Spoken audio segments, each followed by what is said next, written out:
Right, exactly এই কথাটাই আমি তোমার থেকে শুনতে চেয়েছিলাম আজকে। তাহলে আজ পুরোপুরি ক্লিয়ার হয়ে গেল সাক্ষ্য যে তুমি আমার থেকে বেশি আরশিকে বিশ্বাস করো। না অবশ্য তাই তো হওয়াটা স্বাভাবিক। তুমি ওকে প্রসাদে সিঁদুর পরিয়ে বিয়ে করেছো, তোমার বউ তো। বউ না? আমি কে? আমি একটা ফালতু মেয়ে, আমি থার্ড পার্সন, আমি তোমাদের মধ্যে কাবাব মে হাত দিই, তাই না? না আমি জানি মানুষ পুরনো হয়ে গেলে তার দাম কমে যায়, তাই না? অনেক পুরনো হয়ে গেছি না সাক্ষ্য আমি? তুমি এখন কত বড় স্টার, দ্য গ্রেট সাক্ষ্যজিৎ। এখন আমার আর কি দরকার তোমার? এখন ওই বাজে কাগজের মতো ফেলে দেওয়ার সময়টা চলে এসছে না?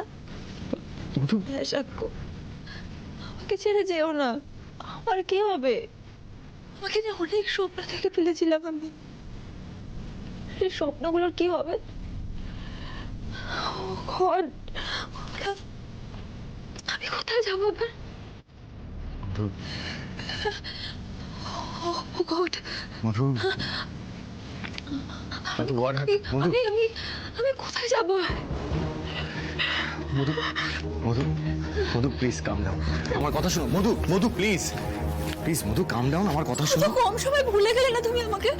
মধু, আমি আমি ভুলিনি মধু।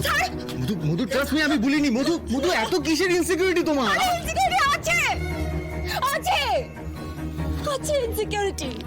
মেয়ে হয়ে জন্মাও একবার, বুঝতে পারবে সেটা তো ইনসিকিউরিটি। ভয় পাই আমরা খুব। সিঁদুরে মেঘ দেখলে আমাদের ভয় হয়।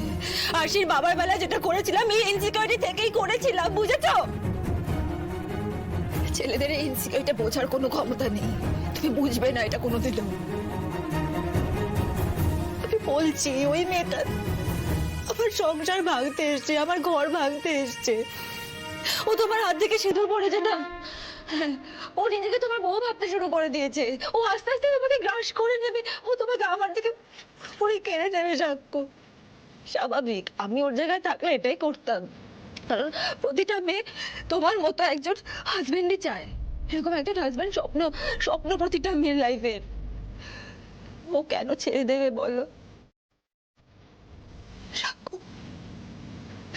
কিন্তু তুমি নতুন বউ পেয়ে আমাকে ভুলে যেও না প্লিজ।